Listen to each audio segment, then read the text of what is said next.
So you want to catch more bass? I'll give you 7 tips that'll help you catch way more fish, even on pressured ponds. First, be different. Take notice of what other anglers are throwing in your pond.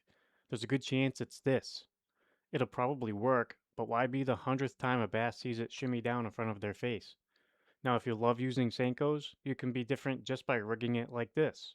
So the fish sees the same worm, but it's sinking differently. But for me, I've seen so many of these on the end of people's lines or discarded ones on the bank. By the way, please don't litter. I just avoid them and go completely different. I'll opt for a jig over a Senko every time now, and I don't drag them. I do this instead. That's different twice in one cast.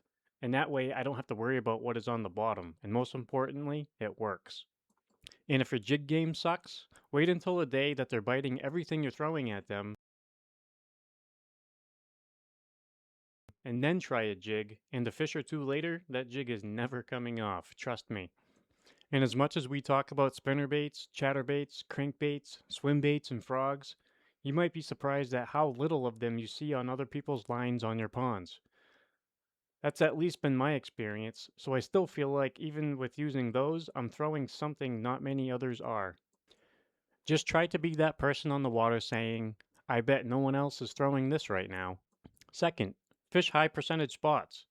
Find where cover meets cover, or something like where rock meets sand. Bass love those transition lines.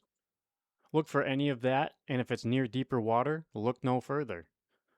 Look for offshore humps, points, whether it's land making the point or lily pads or grass, bring your lure right by any of them. And once you find these spots, try to sneak up on them. Don't go crashing in. Cast from a distance and hit that same area from different angles.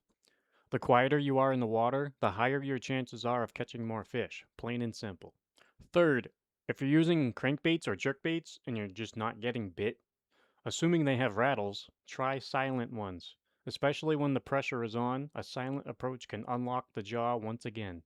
This also goes for chatterbaits. Switch to a swim jig for a more subtle and natural offering. Fourth, remember to like, subscribe, and share with your friends for more tips to catch more bass. Fifth, vary your retrieve, always, on every single cast. Add in a reel twitch every few turns, or stop reeling altogether, or pump the rod. Which brings me to the sixth, and I might say this in every tip video from now on since it's so important. Always envision a bass is following your bait on every cast. It will make you want to impart that extra action to your retrieve to trigger bites. And seventh, if your water is cold enough to where you know you need to fish slower, and you've been at it for like an hour, and you've caught between 0 and 1 bass, fish even slower. Now that you know how to catch more bass, learn how to catch bigger ones right here, and I'll see you there.